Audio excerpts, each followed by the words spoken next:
In the quiet town of Ashford Hollow, a manor stood at the farthest edge, its windows dark, its halls said to move when the clock struck midnight.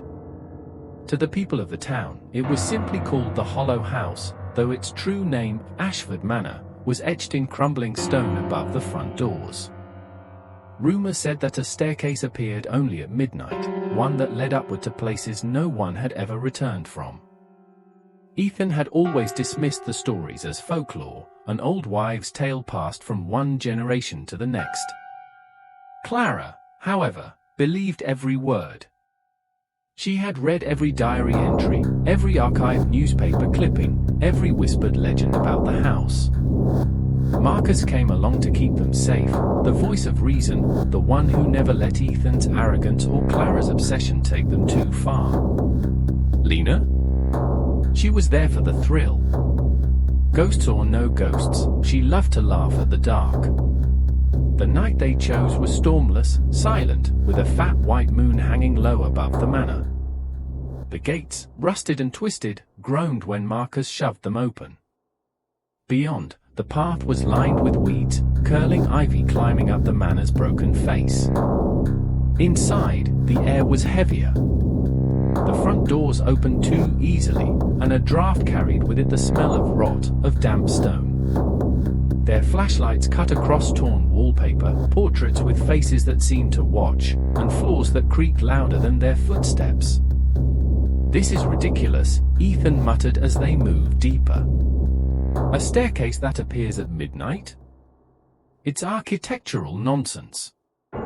"That's the point," Clara said softly, brushing her hand across a peeling wall. "The house isn't supposed to make sense. It wants to test us." Marcus frowned. "No house wants anything. They wandered the halls until the clock struck midnight." Lena grinned, the manor's old grandfather clock, its pendulum broken for decades, chimed 12. "Well, let's see if the building wants to show us its stairs." And then they heard it, a groan, the sound of wood stretching, a shift in the house itself. At the far end of the main hall, a staircase emerged. Not built, not assembled, but appearing as if it had always been there, hidden beneath shadow. The steps spiraled upward, too steep, too narrow, vanishing into darkness beyond the ceiling. Clara gasped. "It's real." Ethan stared, his mouth dry. "No. It's some kind of trick. A hidden passage, maybe." Marcus shook his head. "That wasn't there before." The four of them stood at the base of the staircase. The wood was darker than any timber Ethan had seen, the railing cold as iron. Above, no sound, no draft, only silence, as if the staircase itself were holding its breath. "We're going up, aren't we?" Lena asked, her voice shaking only slightly. Clara nodded. "We have to.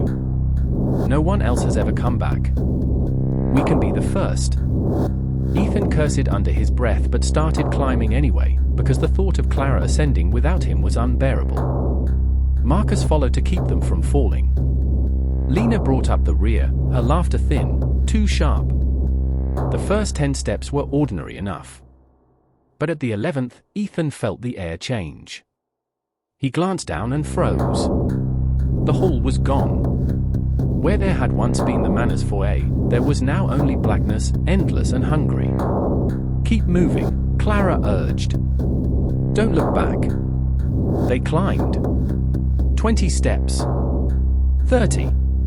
The staircase twisted, rising higher, yet the ceiling never came closer.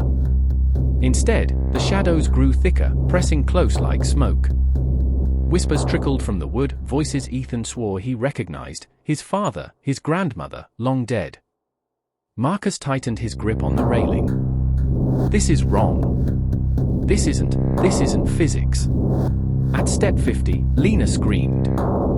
A hand had brushed her ankle from beneath the stairs. When she looked down, dozens of pale faces stared up at her from the dark below, eyes hollow, mouths open in silent cries. "Don't stop!" Clara shouted, pulling her upward. "It wants us to stop." They climbed faster. But the faster they climbed, the steeper it became. The stairs narrowed, edges crumbling as if punishing their urgency. At step 100, Clara faltered. A door appeared in the wall beside her. She reached for it instinctively, and the wood was warm, pulsing faintly. A heartbeat. She turned the knob. Inside, she saw her childhood bedroom, her mother singing by the window, her father alive again. Tears filled her eyes. Clara! Marcus grabbed her arm, yanking her away. The door slammed shut, vanishing. Don't touch anything. It's lying to us. The staircase groaned. Ethan swore the steps stretched higher, impossibly higher. He glanced down again and saw nothing, no friends, no hall, not even the stairs they had climbed. Only void. Yet when he looked up, he saw shadows moving, figures ascending just ahead. His own shape among them. We're chasing ourselves, Ethan whispered. We're not the first. We're just repeating. Hours passed. Or seconds. Time bled meaningless. Clara spoke less and less, her eyes glazed as if she were listening to someone only she could hear. Lena's jokes died, her breath ragged, and Marcus's hand on her shoulder was the only thing that kept her from crumbling. Finally, they reached the top, or what looked like the top. A landing appeared, shrouded in mist. A door stood there, black, its surface rippling as if made of liquid shadow. This is it, Clara whispered, stepping forward. The house is secret. Ethan caught her wrist. No. We leave. Now. This isn't for us. It was always for us, she said, her voice no longer her own. The house has been waiting. She wrenched free and pressed her hand to the door. It opened, and the mist swallowed her whole. Ethan lunged after her, but Marcus held him back. The scream that followed was not Clara's voice, it was all voices, hundreds, screaming in unison, echoing up the staircase. Lena sobbed. She's gone. Oh God, she's gone. The door remained open, the mist curling outward, beckoning.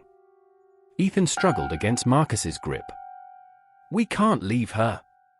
She's already gone, Marcus said, though his voice shook. If we go in there, we don't come back. The staircase trembled beneath them. Faces pressed out of the walls, pale hands clawing for purchase. The void below rose closer, swallowing steps one by one. They had no choice but to descend. Down they ran, faster and faster, though the descent was nothing like the climb. The stairs twisted, folded, inverted. At times, Ethan swore they were climbing again, though their legs burned from running down. The whispers grew louder, promises of rest, of peace, of reunion with Clara. When they finally stumbled into the manor's foyer, the clock read 1 minute past midnight. The staircase was gone. The hall was empty, silent, as if nothing had ever happened. Clara was not with them. Lena collapsed against the wall, sobbing. Marcus stood motionless, pale as death. Ethan stared at the empty space where the staircase had been, his face hollow. The house had taken what it wanted. And somewhere, far above, Clara was still climbing.